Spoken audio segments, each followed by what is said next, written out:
Good afternoon, ladies and gentlemen. Welcome back to Read, Write, Think. So today we're going to do something a little different in the midst of these times, or the time that have just passed behind us. Now I'm going to talk about 9 areas of business, of small business specifically, which could have been impacted by the COVID-19 virus. And I know that you know that the impact of this virus was profound all over the world, and it threatened, or maybe is still threatening at the time of this video, to change the way we live dramatically, to change things about our social relationships, things about our movement, things about our trust for people, things about how we eat, how we worship, so many things that are potentially impacted by this disease. So I just want to talk about an area which I have a little bit of concern because of our work with Asia, which is the meetup we have every quarter in Ghana, in Accra, Ghana, for small business owners. And I've thought about them a bit, and I'm just brewing in my mind ways in which this impacts them and maybe what we can do.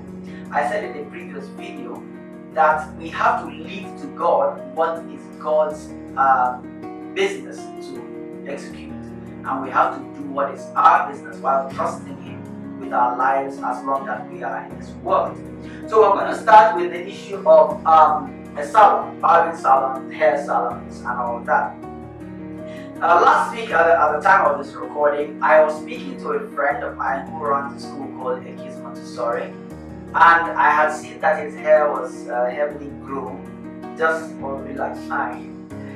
And it was Friday's chat I was having with him, and I had been thinking about the fact, what are people going to do this weekend? And it was just the weekend when the churches were expected to start having services online. And I asked myself, what are people going to do about cutting their hair? Because when you go to cut your hair, the barber must touch your hair. And if you say the barber has to have his gloves on, I can tell you that you have no way of telling whether the glove that barber is wearing was used for somebody else. If you say, okay, he has to wear a glove, he has to sanitize his clipper, he has to sanitize a lot of things. Even the cream that he's going to rub on the hair, he has to sanitize it because he put his finger there for somebody else earlier. So there are a lot of things to think about when going to cut your hair at a barber shop. Some people may want to circumvent this by buying their own clipper and doing their job at home. Some people may want to circumvent this by forgetting about it and doing all afro. I would like to know, how did you circumvent this as a man? How did you buy a clipper for yourself? Did you decide to just go afro, wait it out and all that? How did you circumvent it for your children? This is an important part because it affects the baby. Maybe someone's going to invent something else which you can use at home to rub on our hair and have all the hair fall off. So those are the cases. It affects barbing, it affects manicure, pedicure, it affects maybe even facial makeup. So people and those kind of businesses will have their business severely impacted by the fact that they cannot touch people the way they used to do before. Those who are doing massage therapy, the spas, it's an incredible impact on your business as well. So if you're in that kind of business, let me know how you went around this. Did you change your line of business? How did you assure your customers that you are following the best practices in terms of hygiene? Are you doing that? Let's know how you're doing that. Maybe other people can learn from it. You can comment on this video and let's know what you're doing in that aspect if you're in that kind of business.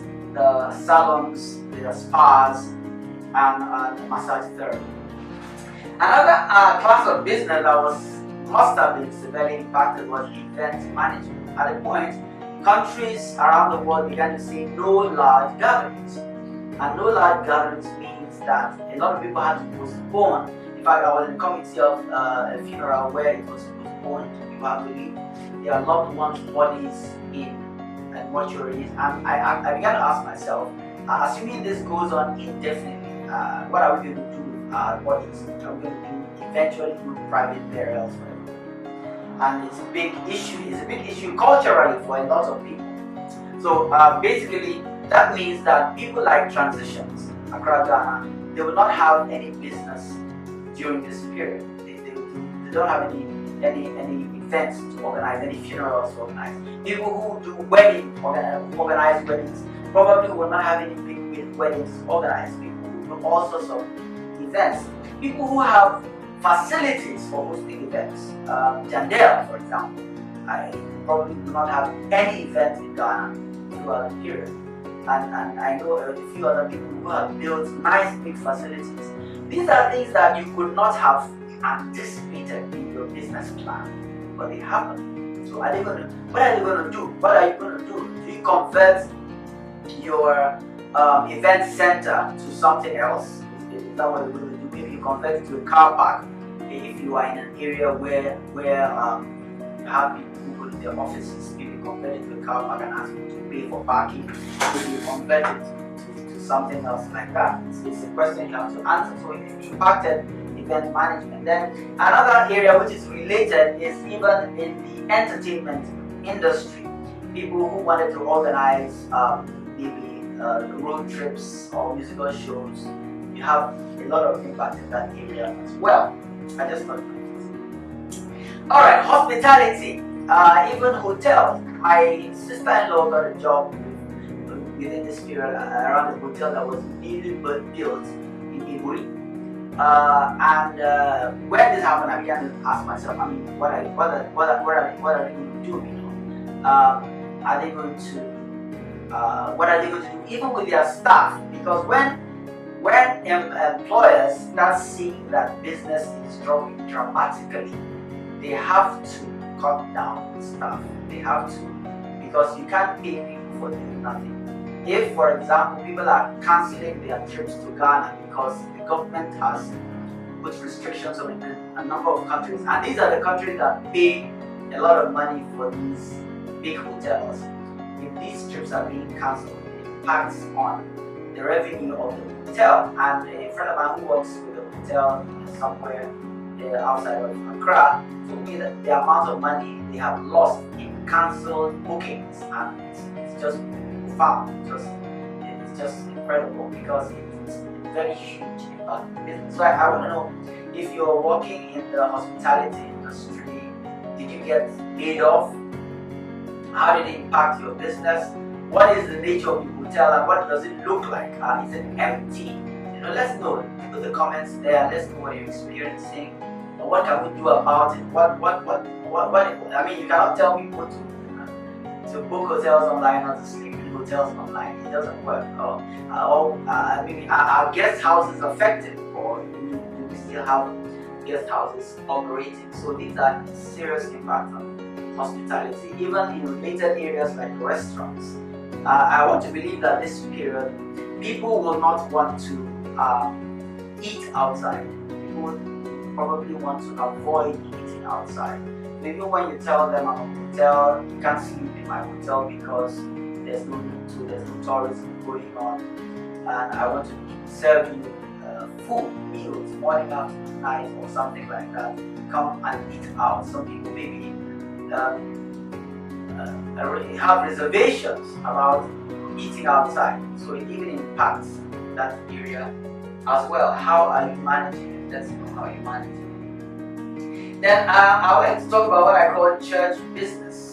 When I say that, a lot of people could recoil. Church is not a business. Well, not a business, but there are a lot of people whose businesses depend on church, and that is the reality of life. A lot of people who are what we call single individual entrepreneurs, and they have started their business. I know what's her name? I think it's Hooks and Twines. I believe she started a business in church. She does this the beads, and quite a number of people who probably she has started marketing to, are people who she met within that social environment of the church. So if you're unable to go to church and maybe your customers are mainly from your church, you now have to go house to house, or you now have to market online and take orders and do deliveries. Maybe that's the way of going around it, but I know that a number of people depend on a large gathering of people to market their product because they are starting out in business, and that is a big challenge. So you now have to think around, how do I do? Do I contact my people on WhatsApp and then have them make orders and deliver to them individually? That brings up a little bit of an operational cost to your business as well. And then even the whole aspect of other big businesses that depend on church. In my church, we use an envelope to give the offering. That envelope probably is printed by someone, and every Sunday he has an order. That order is probably gone for the period where we have to worship from home. He cannot there's no point printing in envelopes anymore. People who have to do multimedia for churches, people who have to, television stations who have to give airtime to churches, that is gone down as well. And generally photographers who have to capture the events, videographers, and so on and so forth. A lot of people impacted by what I'm calling church business. I mean, that was the fourth one or the fifth one. So this is impacted too. So what are you doing to get around this? How can you get around this? Can you leverage online? Because I believe that I want to be, I don't know, it may be true, it may not be true. It could be that people are so overwhelmed with the circumstances they don't even have time for online. But one possible way is if you have gear for photography, you can capture interesting events and run a YouTube channel or run an Instagram group and become some kind of gather some kind of an audience that you can leverage for advertisements. That is an option. Tell me what you're trying to do around these things and let's know. Then even NGOs that organize events like seminars and business events and sales. These are things that you can't do anymore at this period. Forex operators, incidentally, they have to take measures because you are exchanging physical cash with people. Incidentally, there's a little bit of a joke around it. I went to buy in Ghana there's something called Nigerian call it bole, just roasted plantain. And once in a while, I'd like to have some of it. And I was going to buy it the other day, sometime last week. And I began to ask myself, is it safe to take roasted plantain from the seller? And these are the most vulnerable people. We were discussing earlier that some people, when you tell them to stay at home for 4 weeks, is a big issue because they earn their money on a daily basis. They don't earn their money and have some big profits that they base down. But they don't declare profits at the end of the year. They declare profits at the end of the day.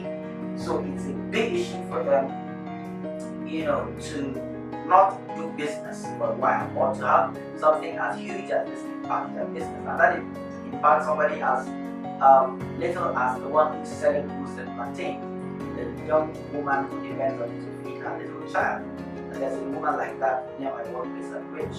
And you have to, you now ask yourself, is it safe to buy one? And if you're watching for your own safety and you're not patronizing her, then impact. So the impact is why. If I've missed any kind of business that has a huge impact based on these events, on the COVID-19, coronavirus, and whatever else is the alias, let me know and let me know how you're coping, how you're navigating around. Maybe you can have a few ideas shared on this platform. I'm going to share this video on the Shares platform as well. How are you navigating? If you're selling clothes, some people sell clothes and their clothes are likely from China. Their imports have dropped. And some people, they don't even want to buy clothes in this period because maybe the virus is also on the clothes. The scare is so much that everything you're thinking about where the virus is interesting and incredible. So let me know what your experience is. Share your thoughts on the comments. Share your thoughts about solving the problem. Assuming this situation continues for another 10 years, what are we going to do? How do we change our lives? How do we change our business? Thank you for listening. My name is Kenneth, Igiri, and this is write.